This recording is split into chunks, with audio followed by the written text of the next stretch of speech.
যাচ্ছিল একটুখানি, আমাকে এটা বুঝতে দেয়নি, কিন্তু আমি বুঝতে পারছিলাম খাওয়া দাওয়া করছিল না। কুক এসে বেল মেরে চলে যাচ্ছে, রান্না করতে পারছে না, ঘুম থেকে উঠেই অফিসে দৌড়চ্ছে, অফিস থেকে হ্যাঁ খেয়ে নেবো, অফিস থেকে কিছু খেয়ে নেবো, হ্যাঁ এটা খেয়েছি ওটা খেয়েছি।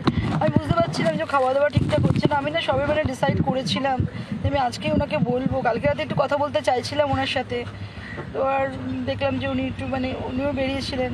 তারপর কি বলবেন মানে কি, আমি এটাই ভেবেছিলাম ওনাকে আজকেই বলতাম আমি, দেখো আমি ছেলেকে আমি এখানে নিয়ে আসবো, নাহলে আমাকে ছেলের সঙ্গে থাকতে হবে, নাহলে ছেলেকে এখানে নিয়ে আসতে হবে। ওর একদিন কথাবার্তা হচ্ছিলো, বললো দেখো যদি বাইরে চাকরি করতে চলে যেত, একটু ওকে অ্যাকমস্টেন্স হতে তো, ও তো নিজেই বলছে যে আমার এখানে বাড়িঘর আছে, আমি এখানে কী করে থাকবো। আসলে আমাদের রুমের প্রবলেম ছিল, তো আমি ওটাই ভাবছিলাম যে ছেলের না ঠিক যত্ন হচ্ছে না, তো আমাকে বুঝতে দিচ্ছে না, মনটা তো আপসেট। ওঠ না চঞ্চলের মাইন্ডটা ঠিক একটু ঠিকঠাক ছিল না। আমি 3-4 দিন ধরে মা, তো আমি ভীষণ বুঝতে পারতাম।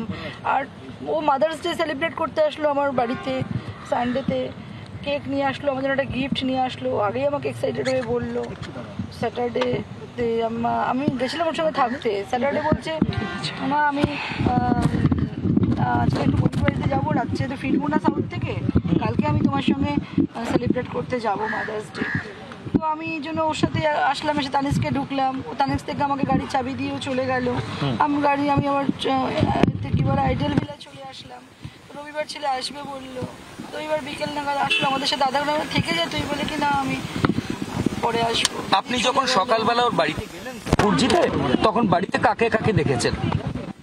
ও ছিল, ওর দুজন অফিস কলিগ ছিল, হ্যাঁ অফিস কলিগদেরও আমি ভাবতাম যে ঠিক আছে হয়তো মনটা ভালো নেই, ওরা বলতো আন্টি তোমার কাছে নিয়ে যাও, কিন্তু বলে যে তোরা তো বাড়িতে গেলে মা বাবাকে দেখতে পাস, আমি তো তোরা আমার ব্যাপারটা বুঝবি না। আবার বলতো আমি হ্যাপি আছি। সারা রাত ছিল ওরা? সারা রাত ছিল? হ্যাঁ কালকে রাত্রে ওরা ছিল, একদিন 10টার সময় এসছে, একজন 3টের সময় এসছে, দুজনেই অফিস কলিগ। বলছি ওর বান্ধবী ছিল ওর সঙ্গে, সেও অ্যাকম্পানি করছিল।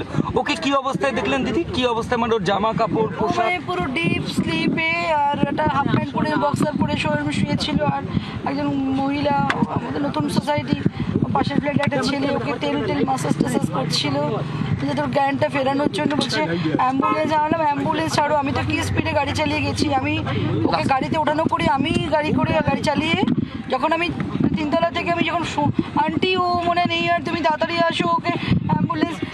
আমি বলছি কী হয়েছে, ওকে তুমি অ্যাম্বুলেন্স দেখো, আমি আসছি এক্ষুনি আসছি।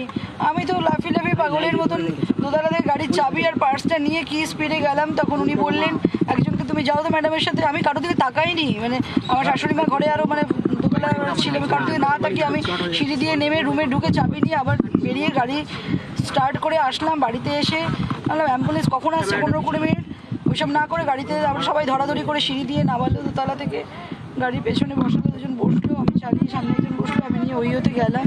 ওইতে ওরা কেন জানি না বলছে দাঁড়া, আমি সেটা ওখানে ঢুকতে তো দিন ইমার্জেন্সিতে, তারপর রাস্তা ঢোকালো। ঠিক আছে